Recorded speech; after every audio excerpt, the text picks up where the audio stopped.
陈明的白月光回来了，当晚他就夜不归宿。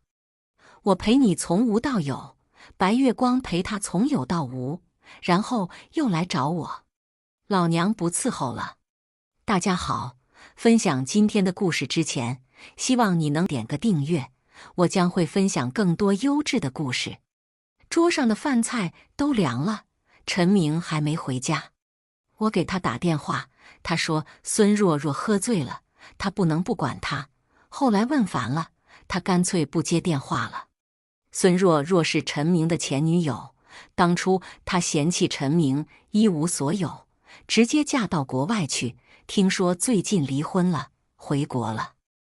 我自嘲地笑了笑，陈明的公司是我和他一起艰苦创业打拼出来的，可看来他已经忘记了当初我和他一起经历的艰辛。现在陈明的公司已经有了很大的成就。今晚为了庆祝他的成功，我特意准备了一桌美食，可他却选择和刚回国的白月光一起庆祝。多年的感情都喂了狗。我站起来，把桌子上的所有食物都喂给了小区里的流浪狗。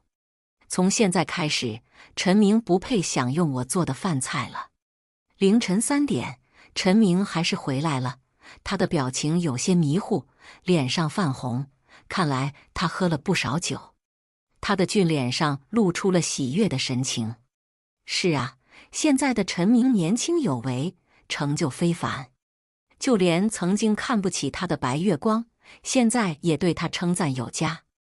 我坐在沙发上，脸上没有表情，正准备说出分手，可陈明却没有道歉，直接说：晨晨，我们分手吧。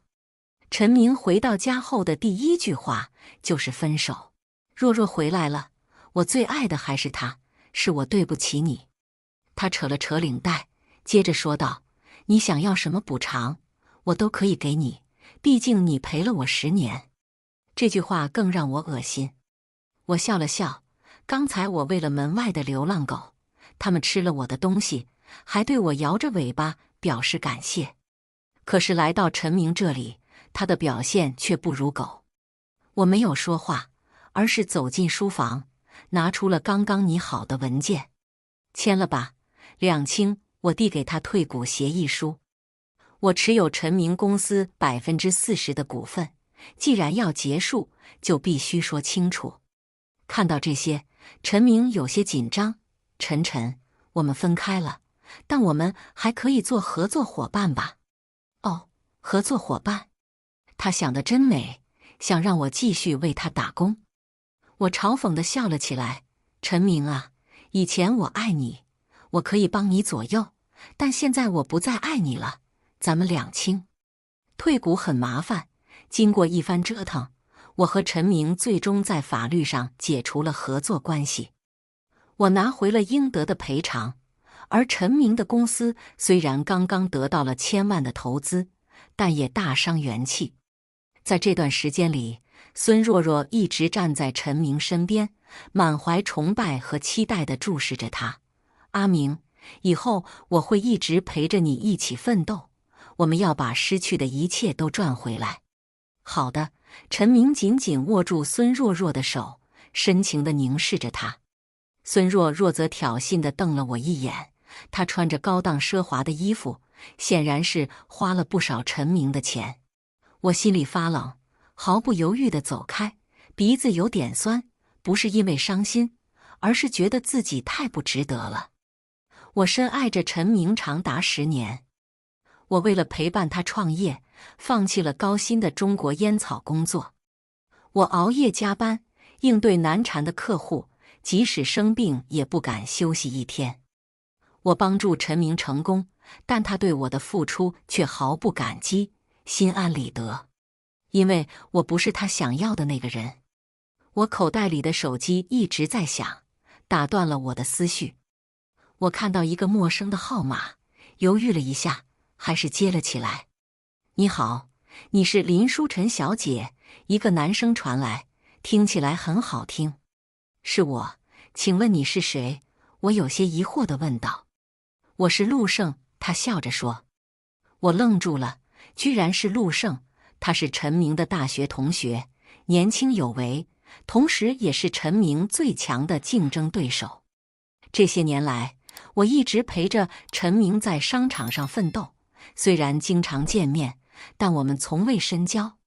说实话，陆胜曾经在各方面都压倒陈明，直到我加入后，才逐渐扭转了局面。这次的大笔投资，是我改变了之前的计划，打败了陆胜的公司获得的。现在他找我有什么事呢？似乎他能猜到我的想法。陆胜在电话里慢慢地说：“我想和林小姐谈一下合作的事情，不知道您是否有兴趣？”我咧嘴笑了，看，离开渣男，好运也来了。有啊，当然有兴趣了。和陈明的死对头联手，怎么看怎么觉得有意思。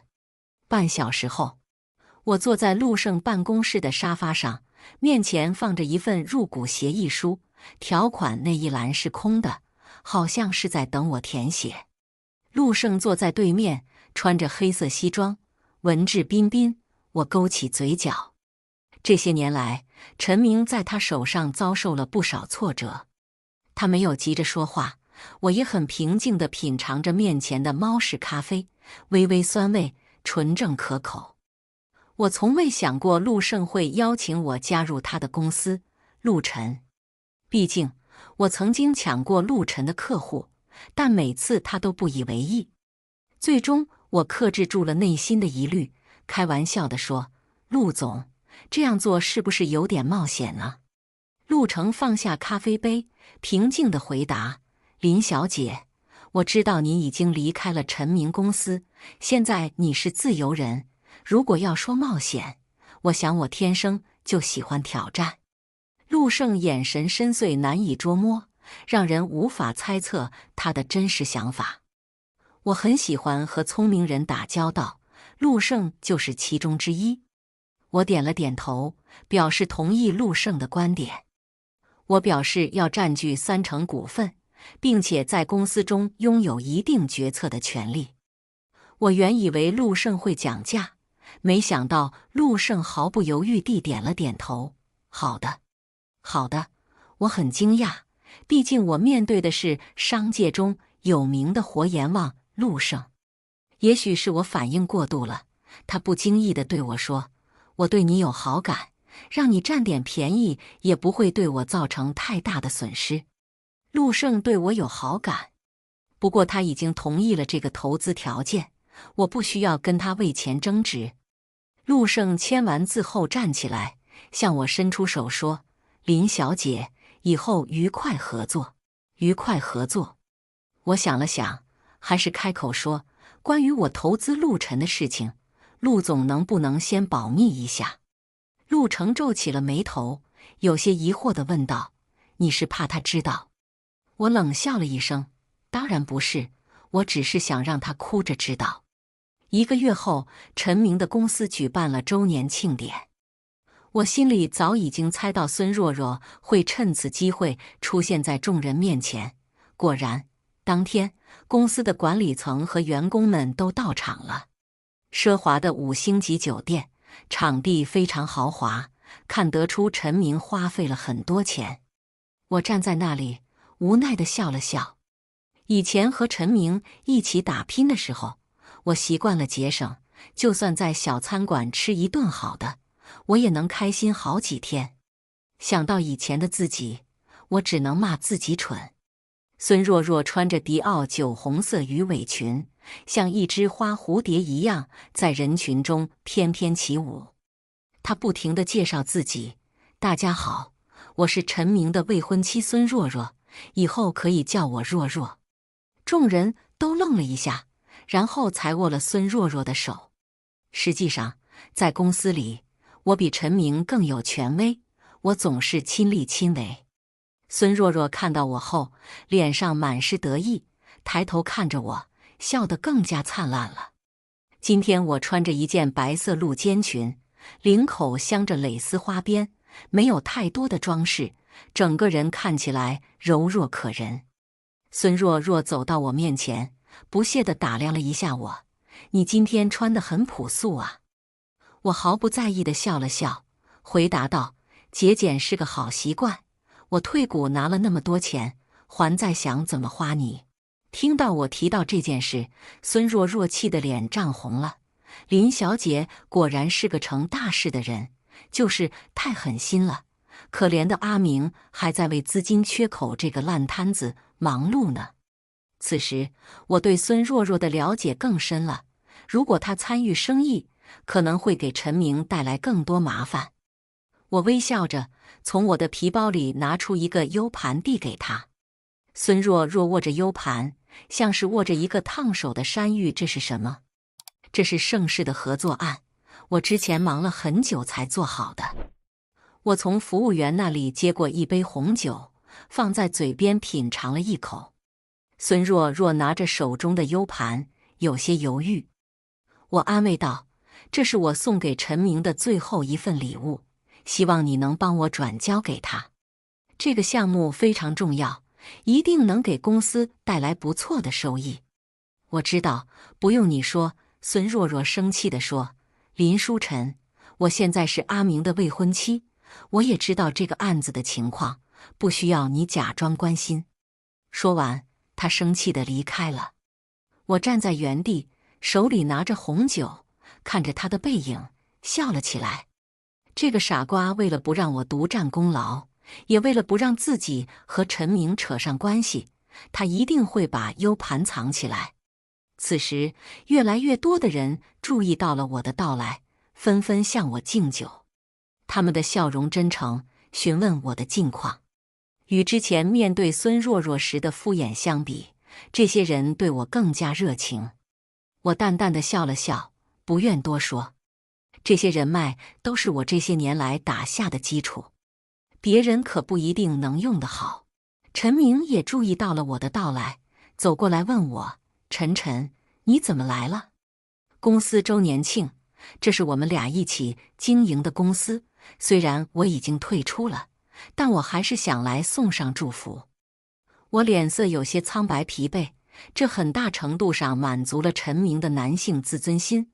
果然，他多看了我几眼。这1个月以来，没有我的帮助，公司的事情让他忙得焦头烂额。我的到来让他的紧张情绪得到了缓解。晨晨，我知道你当时冲动退股，如果你愿意，如果我没有看穿陈明的伪装，我可能也会被他的假情假意所感动。还是算了吧，若若会不高兴的，我不想让你难做。说完，我举起酒杯，向陈明和其他人示意后，默默地离开了。如果我没猜错，我这边的黯然离开，孙若若一定很高兴，她也不可能让陈明和盛世合作成功。我要让陈明明白，做事要有始有终。果然，3天后的竞标会上，我和陆胜没有看到陈明。我们顺利地拿下了盛世的独家合作合同。走出大楼，我从未想到我会帮助陆胜打败陈明，这真是有趣。看着旁边的陆胜，他的表情平静，毫无波澜。自从我低调地加入陆晨1个月以来，我吓到了不少陆晨高管。但正如陆胜所承诺的那样，我在陆晨有绝对的参与和决策权。不得不说，陆胜是一个很好的管理者，和陈明完全不同。我常常想，当初我真是又傻又瞎。不开心吗？我问道。我们可是抢了陈明的项目啊。陈明一直是陆胜的死敌，之前他恶心陆胜的事情不止1次2次。陆胜淡淡地点了点头，然后看着我，目光深邃。我高兴的是你能及时醒悟。是在撩我吗？陆胜的内心真是难以捉摸呀。回到陆晨，我和陆胜刚走进办公室，突然听到一声巨响，一束纸烟花在我头顶绽放。我吓了一跳，差点扭伤脚，幸好陆胜及时扶住我的肩膀，把我搂在怀里。他的香气让我感到发烫，我的身体僵硬了起来。谢谢，我迅速站起来，和他保持距离。陆胜是出了名的钻石王老五，为了避嫌，当然得保持距离。随后响起了掌声，原来是陆晨公司的高管和员工向我和陆胜表示祝贺。公司秘书把一大束花递到我的手里，郑高管更是笑着拍着我的肩膀，开口说：“林小姐真是个人才呀。”我接过话，当初我刚来陆晨时，我的身份引起了高层的关注，他们对我提出了质疑，但陆胜帮我压下了这些质疑。我笑着说：“这是大家的功劳。今晚我请客，地方由你们定。”我的话一落，现场气氛立刻变得热烈起来，大家开始讨论去哪里吃饭。没有人去问陆胜的意思。我听人说过，陆胜可是从来不参加任何公司聚会的。但是今晚毕竟是我组织的，我微笑着，礼貌地问了一句：“陆总今晚有空吗？”有。站在一旁的陆胜漫不经心地回答。他一开口，现场的热闹气氛瞬间安静下来，大家都用奇怪的眼神看着陆胜。我一时失神，但很快恢复过来，点头说道：“好的，陆总才是最大的功臣。”为了热闹，我们选择了一家韩国烤肉店。我们10几个人围坐在一起，桌子上的酒瓶已经排成了一排。董秘已经喝醉了，失去了平时高冷的女神形象。她大大咧咧地伸出手，搂住我的肩膀，豪爽地大笑着问：“林小姐，你有男朋友吗？”我摇了摇头，没有。太好了，陆总也没有女朋友。董秘说完，向我眨了眨眼睛。作为曾经与陆胜竞争的对手，我很清楚他的喜好。他喜怒无常，没有不良嗜好，也不喜欢女人。我们陆总啊，有个喜欢的女孩子，喜欢她10年了，可惜他不知道董秘已经有点醉了，拉着我的手，不停地说着陆胜的事情。我惊讶地看着董秘，陆总竟然单相思10年。我抬起头，看见陆胜正望着我，他的眼睛又黑又亮。我的心不由自主剧烈地跳了一下，我赶紧低下头，躲避他的目光。晚宴结束后，因为我没有喝酒，有些喝醉的董秘把车钥匙递给我，麻烦林小姐送陆总回家。我点了点头，好的。一路上，陆胜静静地躺在座位上，乖乖地像一只萨摩犬。我扶他上了楼。陆胜的家非常整洁，以黑白灰为主色调，没有多余的颜色。我扫了一眼，把他扶到沙发上，然后转身走向厨房，想给他倒杯温水。我经过书房时，发现桌子上有一个相框，里面是一个穿着校服的女孩。由于距离较远，我无法看清女孩的面容，但校服让我感到有些熟悉。我猜想这可能是陆胜暗恋了10年的女孩。我克制住好奇心，我没有靠近相框，而是直接走进了厨房。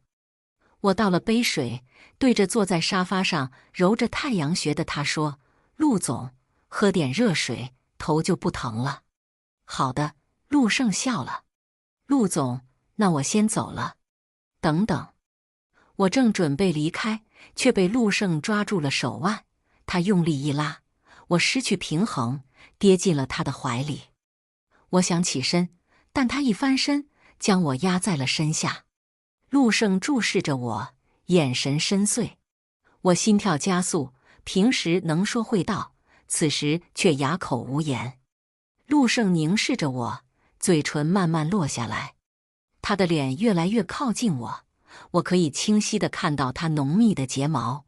他的嘴唇即将接触我的脸颊时，我惊慌失措，头一偏，他的嘴唇擦过了我的脸颊。陆成的嘴唇有冰凉。陆总，你喝多了，认错人了。我转过头，镇定地对他说。酒后失态很常见，而且陆胜和陈明是我的大学学长，我们都是交大的校友。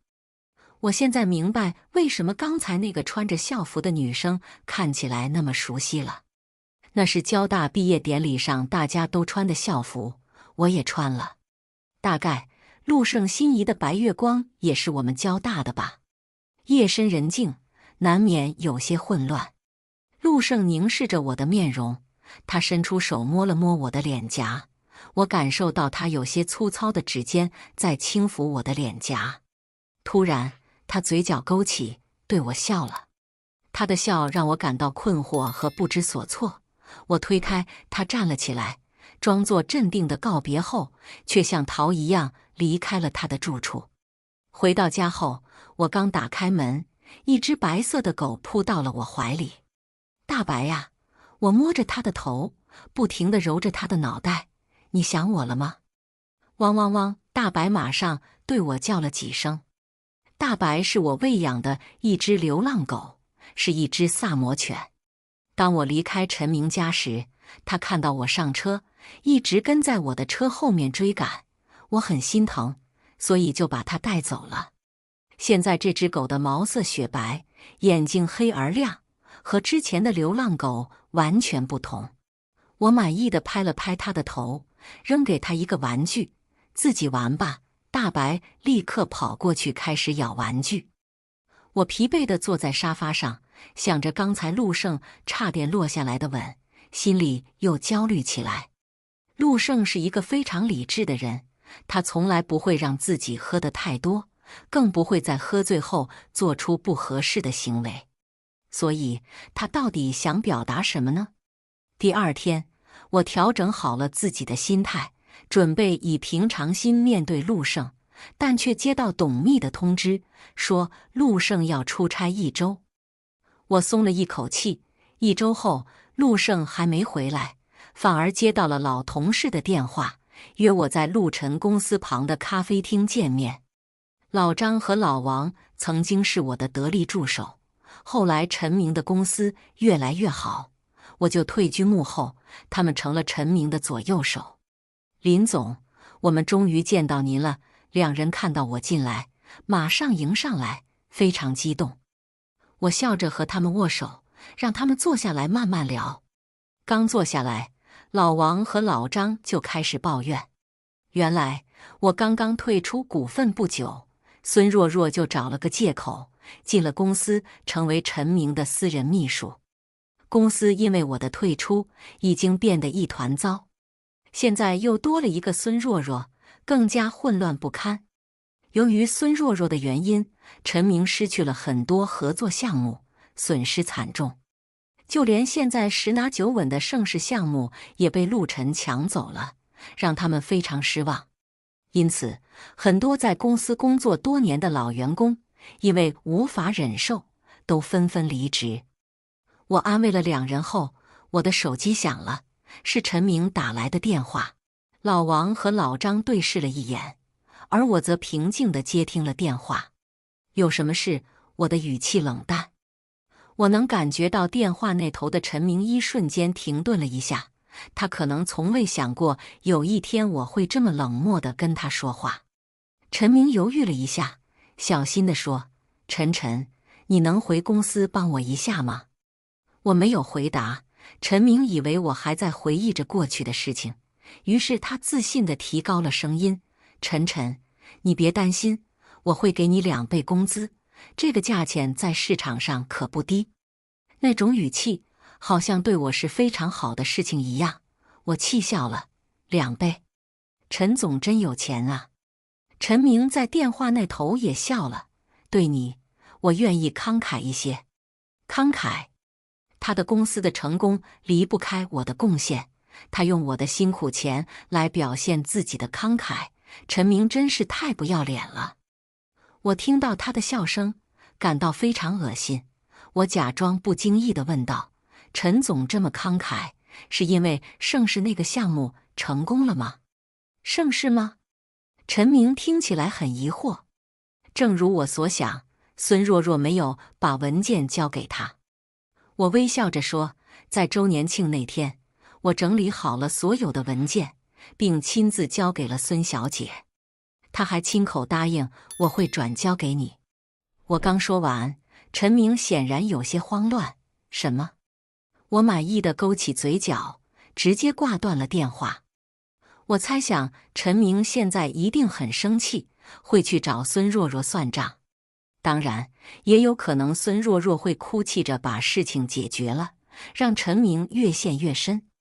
林总，没想到，老王和老张不知道该说什么，显然他们没想到是孙若若会让盛世的合作失败。面对曾经最忠实的下属，我认真说，以后有需要的话，可以随时来陆晨找我。我暂时没有公布入股陆晨的消息，老王和老张都吃了一惊，没想到我这么坦诚。他们眼眶泛红，重重的点头。我站起来，拍了拍他们的肩膀，一切无需多说。接下来的几天，我发挥过去的拼劲，在公司俩连加了几个晚上，完成了盛世项目的计划书。我以为只有我很忙，但没想到陆程出差回来后，没有一句怨言地陪着我熬夜。在这期间，我们俩都没有提起那天喝醉后的亲吻，默契地保持沉默。在陆胜的帮助下，我们很快就完成了项目计划书，盛世的顾总也对我们赞不绝口。为了庆祝我们愉快的合作，顾总请我和陆胜一起吃饭。我一向注重维护人际关系，所以没有拒绝，和陆胜一起来到了顾总预定的餐厅。顾总倒了2杯酒，把其中1杯递给我。我要感谢林小姐，以后盛世的项目还要多靠你和陆总了。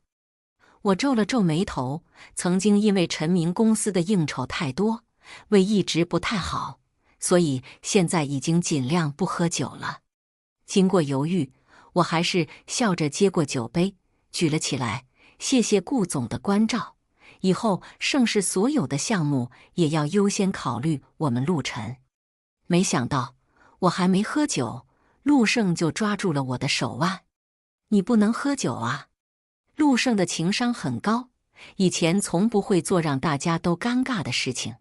看着陆胜皱眉的表情，我心里很疑惑，我这是给他赚钱，他还关心我不能喝酒。而且他怎么知道我不能喝酒呢？接下来，陆胜抢走了我手中的酒杯，一口喝光。谢谢顾总对陆晨的关照。他的态度很谦虚有礼。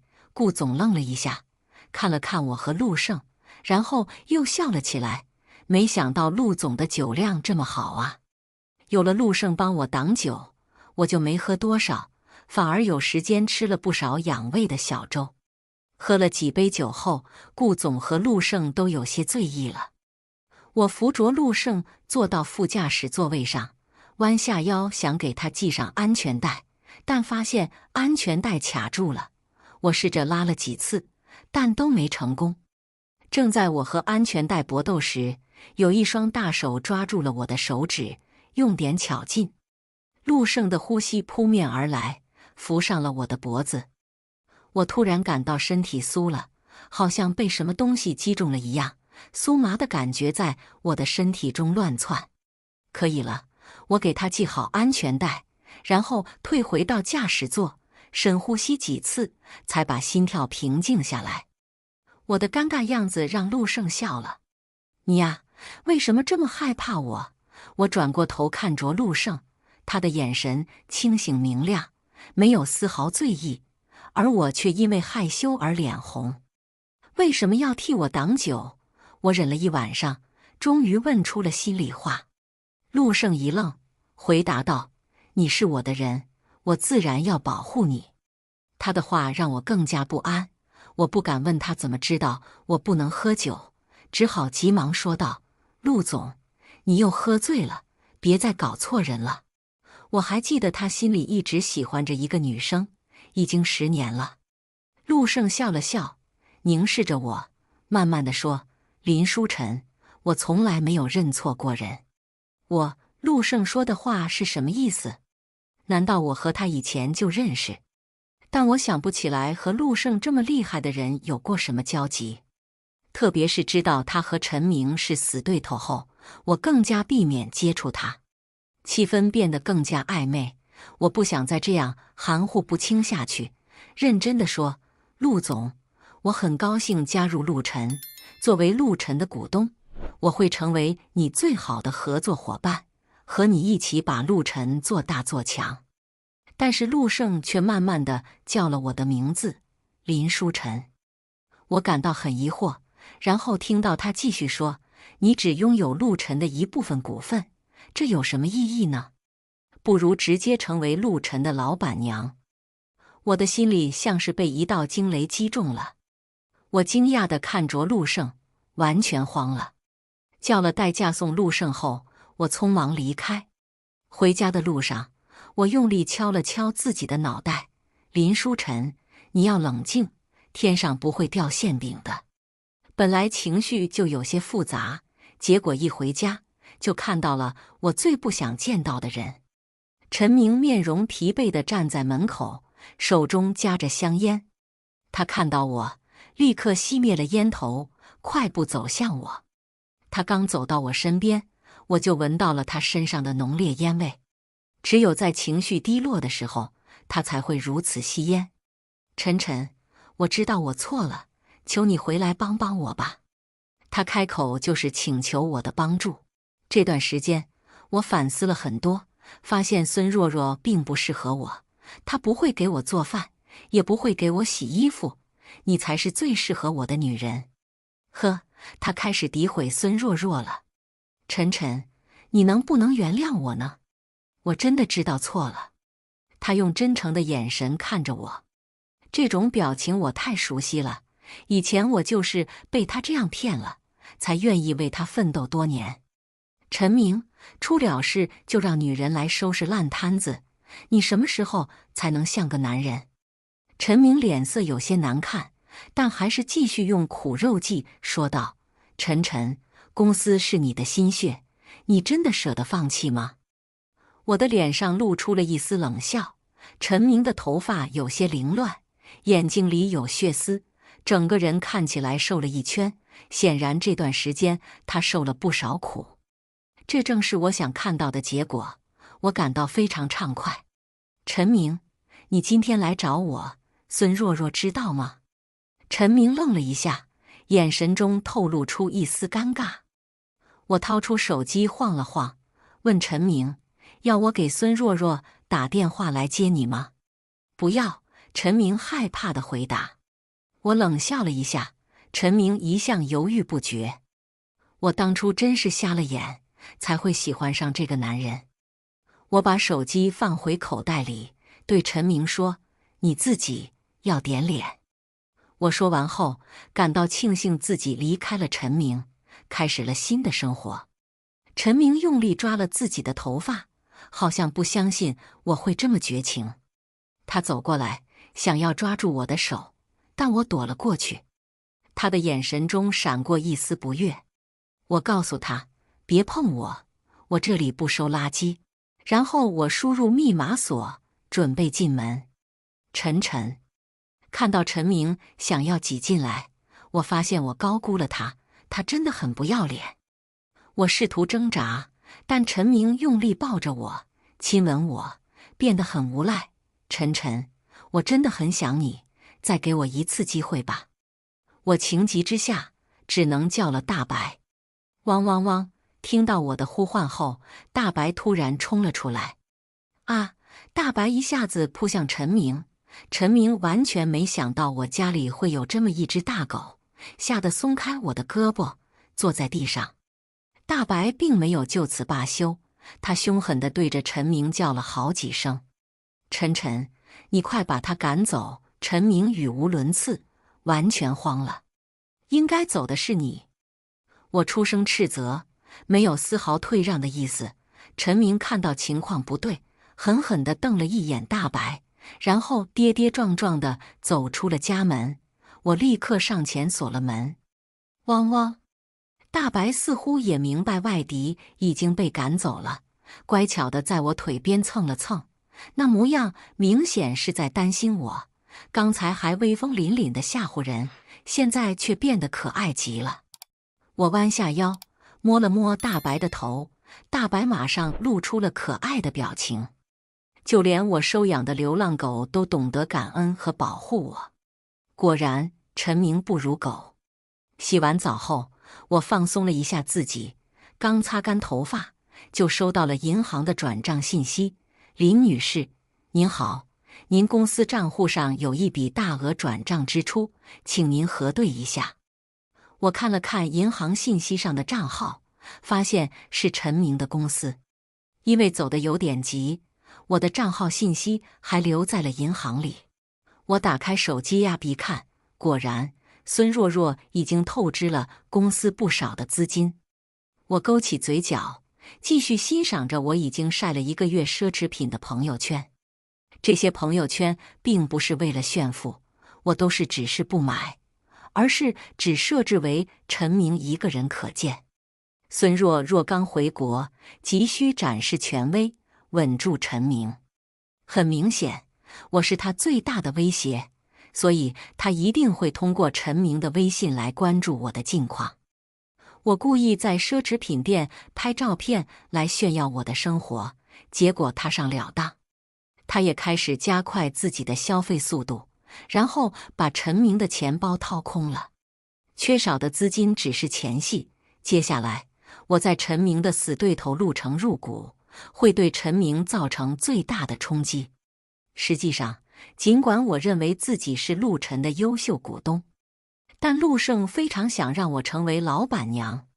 接下来的一段时间，我一直关注着陈明的公司日益衰落，同时也能感受到陆胜对我热情的追求。陆胜找借口与我商量公司的事情，与我朝夕相处。他的攻势越来越凶猛，我却对恋爱毫无兴趣，只想赚钱。他并不着急，任由我躲，但他的眼神越来越浓烈，像只猎豹一样，随时准备扑向猎物。不得不说，我和陆胜在工作上非常合拍。我们成功签下了盛世最新的项目，都没有进行公开招标。那天，顾总握住了陆胜的手，连声称赞：“陆总真是年轻有为，这个项目得多靠你和林女士了。”陆胜笑了笑：“顾总放心，我和晨晨一定会尽全力。”谁让他叫我晨晨了？顾总笑容满面，目光在我和陆胜身上扫了一圈：“你和林女士真是天生一对，好好珍惜呀。”我正要解释，陆胜马上说道：“哈哈，到时候邀请你喝喜酒。”听完，顾总哈哈大笑，我被他们2个逗得脸红了。董秘一直在车里等着，看到我们出来就下车拉开车门。我和陆成上了车，刚上车，我肚子饿得咕噜咕噜叫了起来。为了赶项目，我连早饭都没吃。我感到很尴尬，但陆胜却开心地问：“要去吃卤肉饭吗？”我惊讶地看着他：“你怎么知道我喜欢吃卤肉饭？”然而，陆胜很自然地笑了，笑容温柔：“我不仅知道你喜欢吃卤肉饭，还知道你不喜欢香菜。”我感到惊讶，没想到陆胜为了追我，打听了这么多关于我的喜好，而我对他却几乎一无所知。汽车启动了，我有些不安地揉了揉手指：“陆总，刚才讲的那个项目涉及到很多物理知识，客户问得非常详细。”多亏了你。陆胜还没有开口，开车的董秘书笑了起来：“原来林小姐不知道啊，我们陆总可是物理高手呢。”我一下子愣住了，下意识地说：“真是太巧了。”陈明的物理也很好，我上学时物理成绩不佳，陈明整理好笔记借给了我。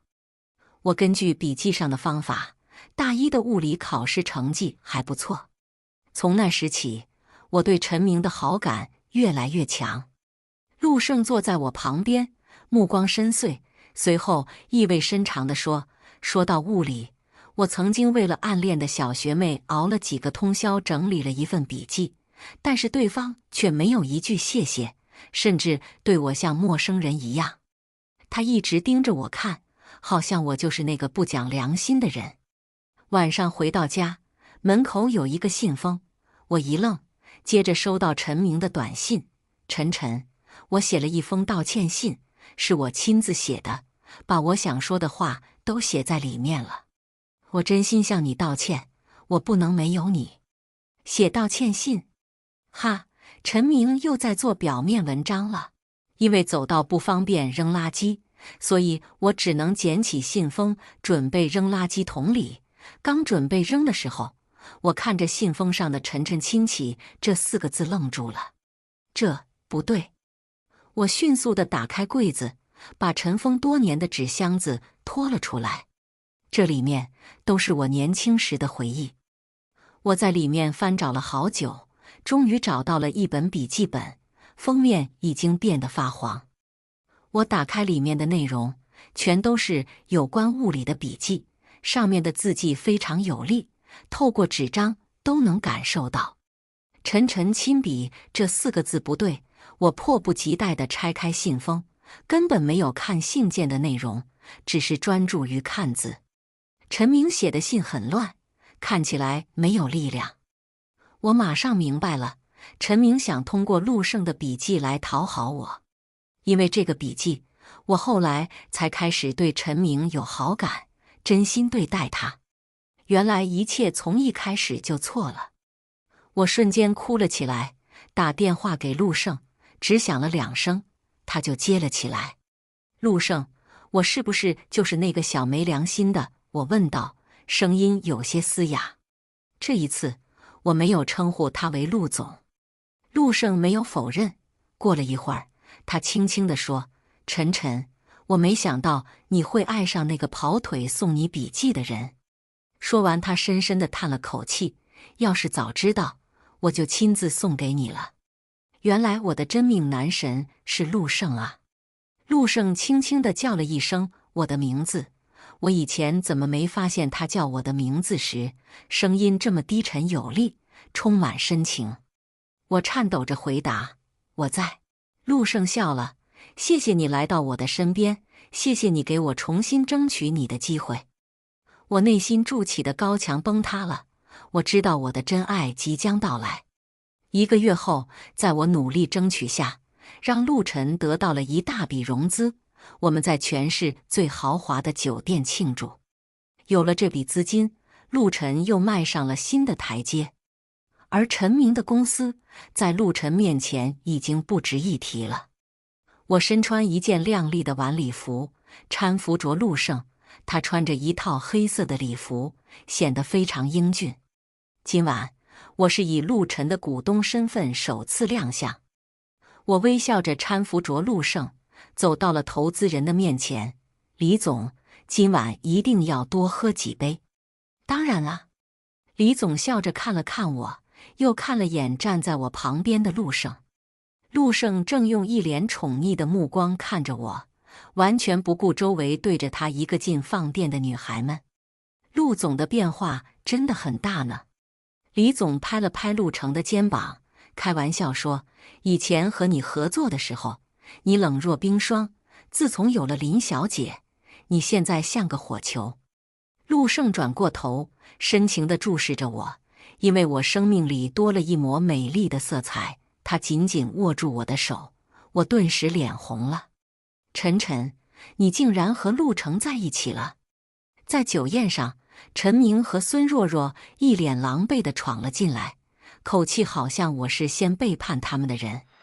孙若若用嫉妒的眼神看着我，她用力拉了拉陈明的手，但被陈明无情地甩开了。陈明的出现并不出乎意料。最近，陈明不要脸地找过我几次，但我都躲避了。后来，我听老王和老张说，孙若若败光了陈明的公司，不仅一个项目都没签成，还欠了一大笔债务，公司的员工都离职了，甚至银行也不再愿意给他贷款了。看来，陈明已经陷入了绝境。今天我陪着陆胜办庆功宴，是特意让老张通知陈明的，因为我曾经说过，我要在陈明感到绝望时，告诉他我入股陆晨的事情。看着陈明崩溃的样子，我亲热地挽着陆胜的胳膊，笑着说：“再次介绍一下，我现在是陆晨的投资人。”陈明直接愣住了。但这还不够，未来我将成为陆晨的老板娘。我的话让孙若若完全懵了，她第一个反应过来，不敢相信地说：“陆胜怎么会娶你？你在做白日梦吧？你还没我漂亮呢。”当孙若若质疑时，陆胜没有回答她，而是凝视着我，深思熟虑地说：“你知道我们公司为什么叫陆晨吗？是因为你的姓吗？陆胜的姓是陆，而我的名字是晨晨。没错，我想用我的姓来冠名你。”我感到非常感动，从未想过除了物理笔记之外，还有这个意外的惊喜。我内心感慨万千，激动地流下了眼泪，情不自禁地拥抱了面前的男人。陆胜宠溺地摸着我的头，他低沉磁性的声音在我耳边响起：“晨晨，今年是我爱你的第10年。”以上就是本期的全部内容了。